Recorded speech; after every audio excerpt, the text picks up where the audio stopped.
Now, of course, before we can set out to explore the solar system, we've got a few minor problems to overcome. Not the least of which is every time we launch, it costs the U.S. taxpayers hundreds of millions of dollars. Yes? If you want to save money, why don't you land the booster rockets instead of letting them drop in the ocean? That's a cute idea, but it's not technically possible.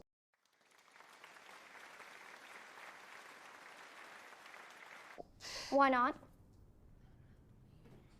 Well, it's hard to explain. The math is pretty complicated. Perhaps I could help you with it. I bet you could. I bet you could. I'll tell you what, here is a NASA patch. Why don't you have your mom sew that on your book bag?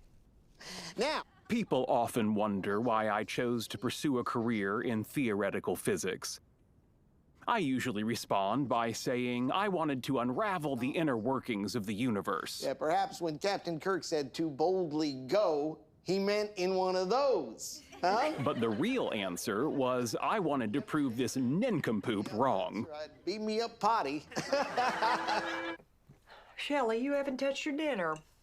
You feel okay? Oh, yes. I was just thinking. About what, baby? The optimal height to width ratio for a reusable rocket. It's late. What are you doing up? I'm working on the hyperbolic calculations for a rocket return. Hey, how come you weren't in math class? That guy from NASA treated me like a child, and I need to prove him wrong. You are a child. Tread lightly, my friend.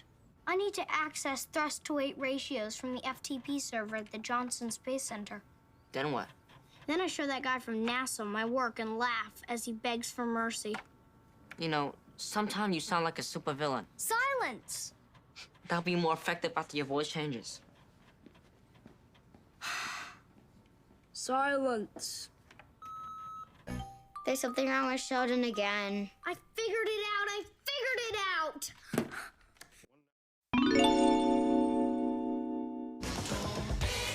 So I waited. And waited. And waited.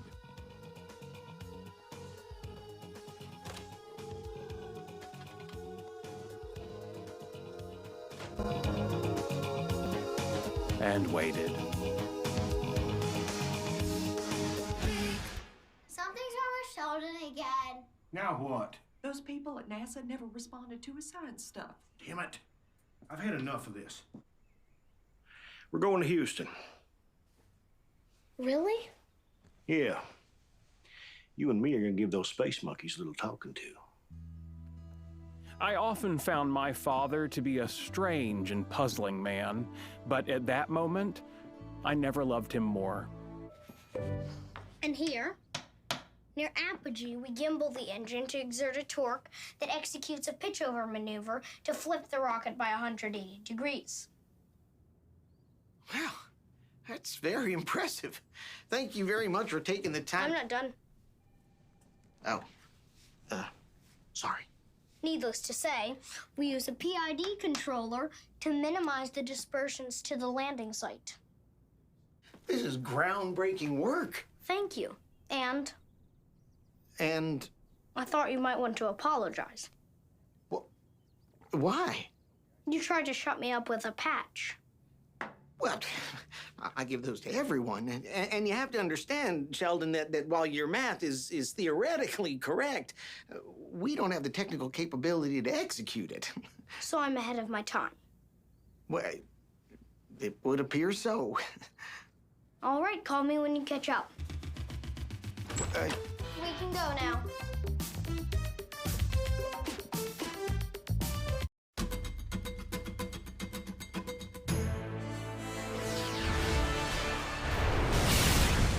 For the first time, SpaceX has successfully landed its Falcon 9 rocket on a drone ship in the Atlantic Ocean.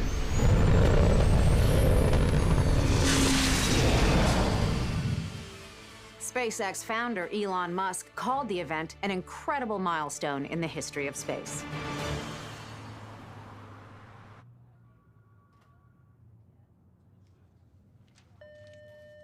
Elon, the CNN reporter's here to talk to you. Hang on. Send him in.